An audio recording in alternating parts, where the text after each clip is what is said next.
మాజీ మంత్రి అంబటి రాంబాబు మాట్లాడుతున్నారు. ఇప్పుడు లైవ్ చూద్దాం. ప్రయత్నం అటు పోలీసు వారు, ఇటు తెలుగుదేశం వారు, దాంతోపాటు హోంమంత్రి గారు, ముఖ్యమంత్రి గారు వీళ్ళందరూ ప్రయత్నం చేస్తున్నారు. దీన్ని ప్రజలు గమనించాలని ఈ సందర్భంగా మనవి చేస్తున్నాం. ఇంకా రెండో వ్యవహారం ఏంటంటే ముచ్చుమర్రి. మీ అందరికీ తెలుసు, కథం నడుస్తూ ఉన్నది. ముచ్చుమర్రి ప్రాంతంలో ఒక బాలిక ఈ నెల 7వ తారీఖున 10 గంటలకు ఆడుకునేందుకు ఇంటి బయటకు వస్తే ఆమెని, ఆ బాలికని రేప్ చేసి తరువాత మర్డర్ చేసి తునాతునకలు చేసి కృష్ణలో పడేశాడనేటువంటి కథనం వినిపిస్తూ ఉన్నది. పోలీసు వారు దానిలో ఏం చేశారు? ఇంతవరకు శవాన్ని కానీ ఆ ఆచూకీ కానీ కనిపెట్టగలిగారా? ఎందుకు కనిపెట్టలేకపోయారని అడుగుతా ఉన్నా ఈ పోలీస్ వ్యవస్థని. హోంమంత్రి గారిని అడుగుతా ఉన్నా, ముఖ్యమంత్రి గారిని అడుగుతా ఉన్నా. ఇదంతా పోయి నిన్న చాలా చిత్రమైన విషయం ఏంటంటే, ఒక కుర్రవాడిని దురదృష్టవశాత్తు మరి అతను తీసుకొచ్చారు. వాడు అనుమానితుడని వాడు ఎరగొట్టారు. పోలీస్ స్టేషన్లో చనిపోయాడు. అతని మీద గాయాలు ఉన్నాయి. ఇది నేను చెప్తున్నటువంటి అంశం కాదు. ఇది పోలీసుల విచారణలో వ్యక్తి మృతి. ఇది ఈనాడులో వచ్చింది, వారి పత్రికలో. పోలీస్ విచారణలో వ్యక్తి మృతి. పోలీసు విచారిస్తుండగా ఆ వ్యక్తిని కొడితే ఆ వ్యక్తి మరణించినటువంటి సందర్భం. Lockup death. దళితుడు అతను. పైగా లాకప్ డెత్ చేస్తే దాన్ని మసిపూసి మారేడికాయ చేసేసి అంతటితో క్లోజ్ చేసేసి దహనం చేసేసే కార్యక్రమం చేస్తున్నారు. ఇది ప్రభుత్వ హత్య. దీని మీద న్యాయ విచారణ జరపవలసినటువంటి బాధ్యత ఉన్నది. నిజంగానే ఈ ప్రభుత్వానికి చిత్తశుద్ధి ఉంటే అనుమానితుడిని తీసుకొచ్చి ఇష్టం వచ్చినట్టుగా కొట్టి అతన్ని మరణానికి కారణమైనటువంటి పోలీసు వ్యవస్థ మీద తక్షణమే యాక్షన్ తీసుకోవాలి, విచారణ జరపాలి. అదేం లేదు, మసిపూసి మారేడిగా చేసేసి పక్కకు తోసేసే ప్రయత్నం చేస్తున్నారు. నేను మనవి చేస్తున్నా, దళిత సంఘాలకు కానీ, పౌర హక్కులకు సంబంధించిన వారు కానీ, సివిల్ రైట్స్కి సంబంధించిన వారు కానీ దీని మీద ఫైట్ చేయాలి, న్యాయ పోరాటం చేయాలి. అవసరమైతే కోర్టుకు వెళ్ళి ఈ లాకప్ డెత్ మీద విచారణ జరపవలసినటువంటి బాధ్యత సమాజానికి కూడా ఉంది, న్యాయ వ్యవస్థ కూడా ఉందని ఈ సందర్భంగా మనం వచ్చిన. అవసరమైతే న్యాయ వ్యవస్థ సూమోటివ్గా కూడా తీసుకున్నటువంటి సంఘటనలు ఉన్నాయి. సూమోటివ్గా కూడా తీసుకొని విచారణ జరిపేటటువంటి కార్యక్రమం చేస్తే పోలీసు లాకప్ డెత్లు తగ్గుతాయి. నిందితుని తీసుకొస్తాం, లాకప్లో పెట్టడం, కొట్టడం, వాడు చచ్చిపోయేదా కొట్టడం, వాడు నేరం ఒప్పుకోమనడం, ఈ ధర్మమేనా అని అడుగుతా ఉన్నా. దీని మీద హోంమంత్రి సమాధానం చెప్పవలసినటువంటి బాధ్యత ఉన్నది అనేది ఈ సందర్భంగా నేను గుర్తు చేయదలుచుకున్నా. ఇంకా మూడో విషయానికి వెళ్ళినప్పుడు పొంగనూరు మీరు అందరూ చూశారు. పొంగనూరులో మా ఎంపీ మిథున్ రెడ్డి గారు పొంగనూరు వెళ్ళాడు. వెళ్ళకూడదా మిథున్ రెడ్డి గారు పొంగనూరు? ఎక్కడికి వెళ్ళాడు? అక్కడ మాజీ ఎంపీ రెడ్డప్ప ఇంట్లోకి వెళ్ళాడు. ఇంటికి వెళ్ళి మా కార్యకర్తలను పిలిచి పరామర్శిస్తుంటే తెలుగుదేశం కార్యకర్తలందరూ వచ్చి దాడి చేశారే, ఇంటి మీద రాళ్లు వేశారే, అక్కడ వాహనాలను దహనం చేశారే, వాహనాలన్నింటినీ కూడా ధ్వంసం చేశారే. ఇవన్నీ ఎప్పుడు జరిగినాయి? పోలీసుల సమక్షంలో జరిగాయి. లాండ్ ఆర్డర్ ఉండట్టు ఈ రాష్ట్రంలో లేనట్టే చెప్పమని అడుగుతా ఉన్నా, ప్రభుత్వాన్ని అడుగుతా ఉన్నా, ముఖ్యమంత్రి గారిని అడుగుతా ఉన్నా. లాండ్ ఆర్డర్ ఉందా? ఒక ఎంపీ తన నియోజకవర్గంలోకి వెళ్ళి అక్కడ కార్యకర్తలను కలుసుకునేటటువంటి స్వేచ్ఛ లేనప్పుడు ఈ రాష్ట్రంలో లాండ్ ఆర్డర్ ఉందని ఎలా అనుకోవాలో చెప్పని మనం చేస్తున్నాం. ఇంకా ఒక చిత్రమైన విషయం చెప్తా. మాకు సంబంధించినటువంటి కార్లు దహనం చేశారు, మాకు సంబంధించిన కార్లు ధ్వంసం చేశారు, రెడ్డప్ప ఇంటి మీద రాళ్లు వేశారు, మాకు ఉన్నటువంటి కార్యకర్తలు అక్కడ కొట్టారు. చివరికి తీస్తే కథ ఏంటంటే పొంగనూరులో ఈ సంఘటనలో మిథున్ రెడ్డి మీద, రెడ్డప్ప మీద, ఇంకా 60 మంది మీద 307 కేసు పెట్టారు. తిరిగి మా మీద. ఏమిటి అన్యాయం? లాండ్ ఆర్డర్ ఉండట పోయినట్ట? ఒకసారి ఆలోచన చెప్పని మనం చేస్తున్నాం. ఎంత దుర్మార్గం అంటే ఇంకొక విషయాన్ని ఈ సందర్భంగా చెప్పాలి మేము మీకు. ఇవాళ నారా చంద్రబాబు నాయుడు గారు కూడా మాట్లాడారు. మాట్లాడుతూ ఏమన్నారంటే, సరే ఆయన సహజంగా మాటలు కోటలు దాటుతాయి. ఏమంటారంటే, శాంతి భద్రతల విషయంలో రాజీ లేదు, పోలీసులు కఠినంగా వ్యవహరించాలి, తెలుగుదేశం కార్యకర్తలు తప్పు చేసినా ఉపేక్షించవద్దని స్పష్టం చేశారు.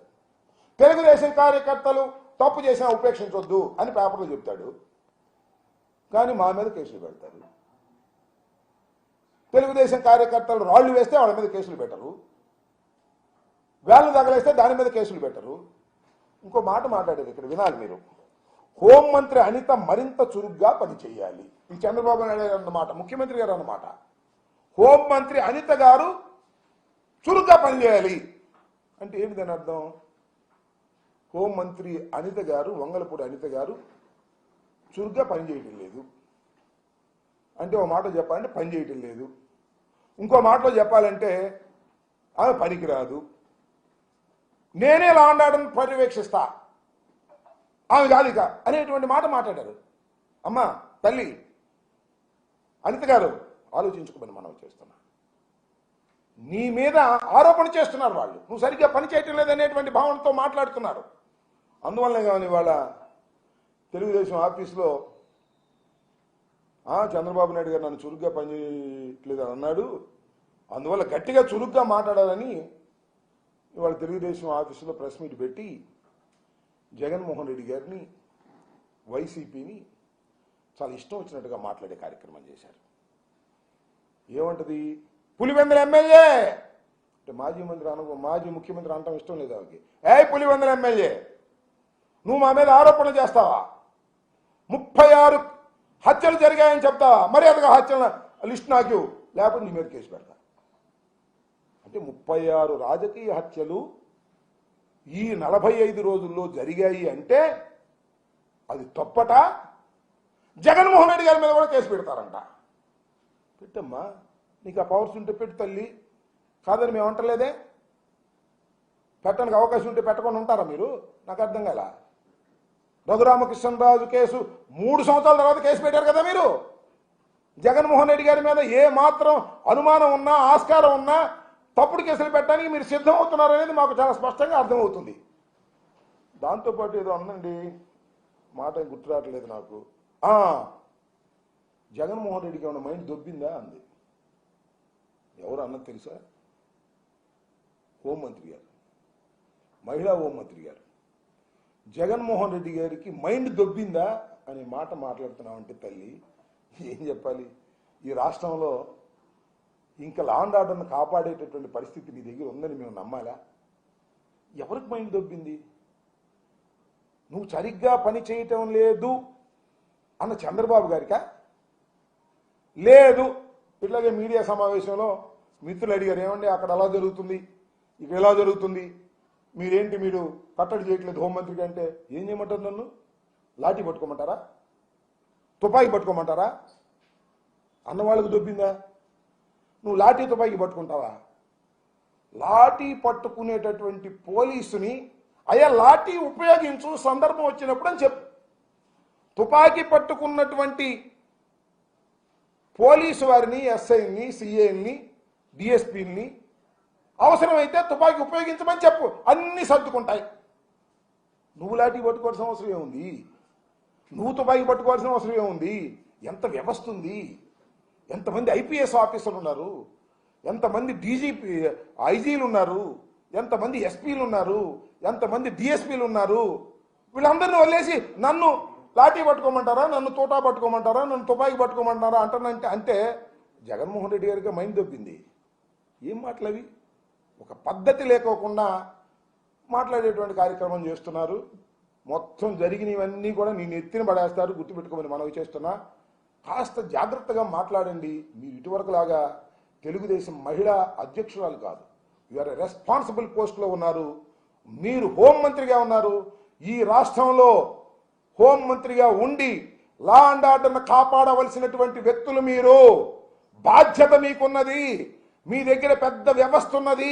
అదే అంటే పోలీస్ వ్యవస్థ నిర్వీర్యం చేసి ఎన్నా చెప్తారమ్మా? ఈ కథలు నాకు అర్థం కాల. ఎన్నా చెప్తారు?